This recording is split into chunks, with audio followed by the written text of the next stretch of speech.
Well, thank you, Stephen and Mary. Good to see you this morning. Thanks to the entire Stewardship Committee as well. This is one of those that I've had some experience on in different churches, and all the hard work and the heavy lifting has been done. So speaking for a few minutes is very easy, and I look forward to chatting with you today about how we grow together. So let's have a little chat about what that means to me and how each of us can think about it and join in this, not only the campaign, but how we can grow together as this church. I think that's a very good theme. And to me, in order to grow, you have to have nourishment. And I wanted to talk today a little bit about there are different times in your life where sometimes you are the one who can be doing the nourishing and giving, and there's also times when you need the nourishment in order to be part of that growing community. And I think, to me, that is very important, and one of the things I wanted to share today is what really means a lot to me at Christ Church is how it's such a really welcoming, stable community that has the resources when you need it, when you need to be nourished, but then it's also there and easy for you to give nourishment to the community. So having that community of strength and ability to help grow together is really what is valuable to me and my family. The reason I wanted to focus on this area is we came from a church in White Plains, which was a wonderful community. We had many, many great years there.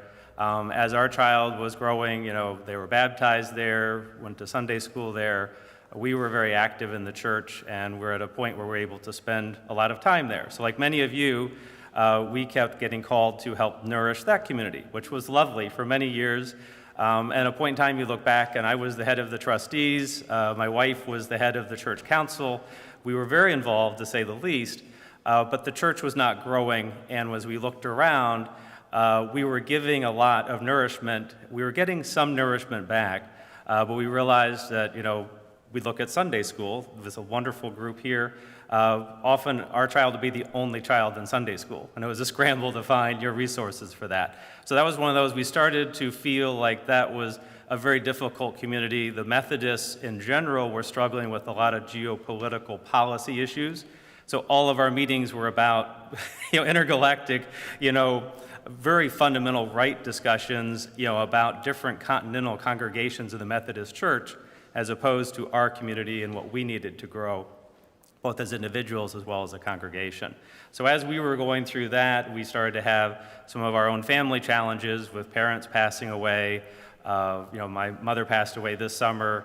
My wife's father passed away a number of years ago, and we've been at the Osborne on a regular basis for years. That became kind of an easy glide path for us into this community, and very quickly we began to realize that we were at a point where we needed and wanted more nourishment ourselves and have different opportunities to give and nourish the community we were within. So that was really a turning point for us of realizing this really was a unique place, and it was about what we needed at the time. It was a point where we needed that nourishment for a few years to help us get through some rough times. And Christ Church and all the people here between Susan, Kate, and Mary, and Stephen, the extended group here, having someone like Chris even do things that you take for granted in the old days with COVID, having a funeral service with 7 remote locations and some of us here.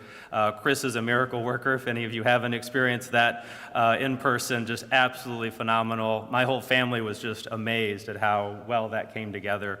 And again, that's the nourishment that I needed at the time and was very, very meaningful. So just could go on and on about that. Prior speakers have said it much more eloquently than me about the benefits here.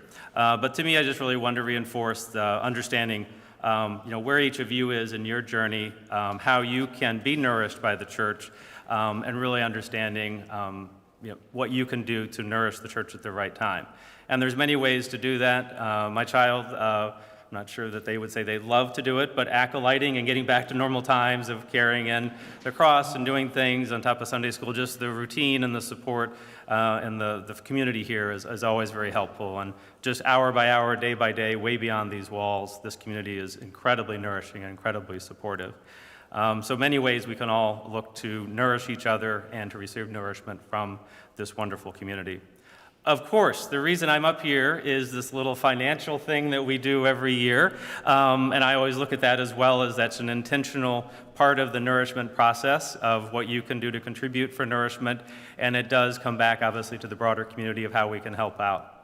I was really proud of Christ Church during COVID of looking well beyond our small community here looking for where other communities needed help, and expanding a lot of the childcare services here, to me, was a very important part of that nourishment that goes beyond this small community.